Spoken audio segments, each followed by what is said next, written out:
Hi everyone, this is Jean-Noël from Immersive Storytelling channel. Today we're gonna explore 5 reasons why virtual reality and interactive storytelling are a perfect match. For me, if there are 2 pillars to immersive storytelling, that's these 2 little guys. Okay, let's explain why these 2 fields are made for each other. First, presence reinforcement. To put it simply, the goal of virtual reality is to make you feel present in a universe which is not the reality. Presence is when your brain is convinced that the reality it perceives is the one it should take care of. For instance, if you are immersed in virtual reality and then someone makes a big noise near you in real life and you don't realize it, it means that you are actually present in the virtual universe. To achieve this objective, virtual reality uses many tools. The most visible one, which is the one we hear the most about, is to deceive your senses: vision, hearing, the sense of touch, etc. However, there are other ways to make you feel present, meaning to make your brain believe that the virtual reality you're in is actually the reality. Indeed, and we will talk about it in another video, narration is a key notion in cognition and plays a central role in the way you think and analyze what is happening or happened to you. When you add narrative coherence to your universe, and this coherence persists and can be reinforced by your actions, you increase this universe's ability to make you feel present. That's exactly what interactive storytelling adds to virtual reality. As it tries to take into account your actions into a well-formed narration, they become more meaningful.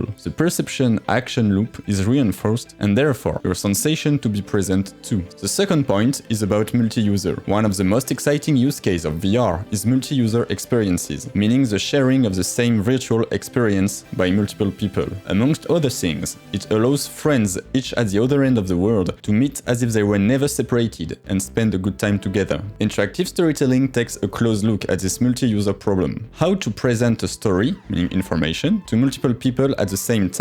How to make them share a same adventure in a powerful and exciting way. The use case is not only entertainment, because generally speaking, narration also implies an efficient way to present information. Third point, robots are not ready. Do you remember Westworld, this ultimate fantasy of interactive storytelling? If you remember well, in Westworld, everything happens in a gigantic real theme park, inhabited by robots acting as characters of the story.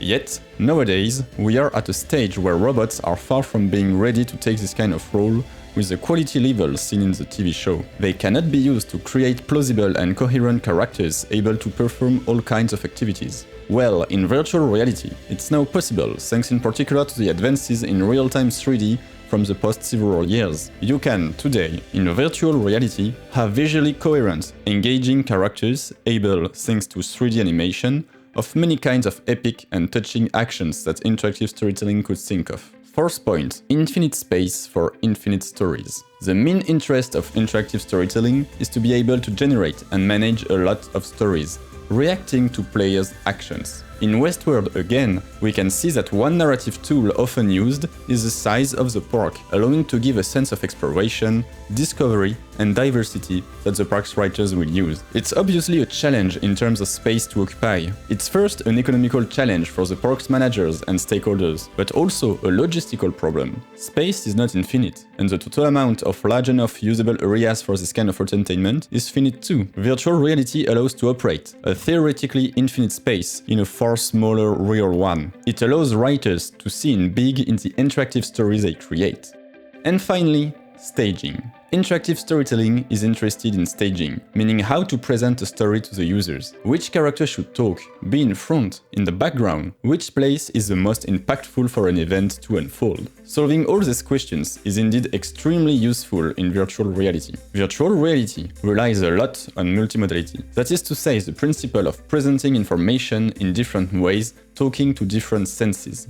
Thus, staging helps to decide according to which modality we should present a piece of information, but also helps to structure this piece of information in space and time. And this is not a static problem. As the user can interact with the simulation, some good staging decision at the start of the experience could become not so good after some user's actions. That's where the real-time feature of interactive storytelling shines. Here we are! I hope you are now convinced that interactive storytelling and virtual reality are a perfect match. One could almost consider that interactive storytelling is a component of virtual reality, but that would be to forget that interactive storytelling can be used in the real world too, being in LARPing, immersive theater, etc. Thanks for watching, and if you liked it, don't forget to subscribe.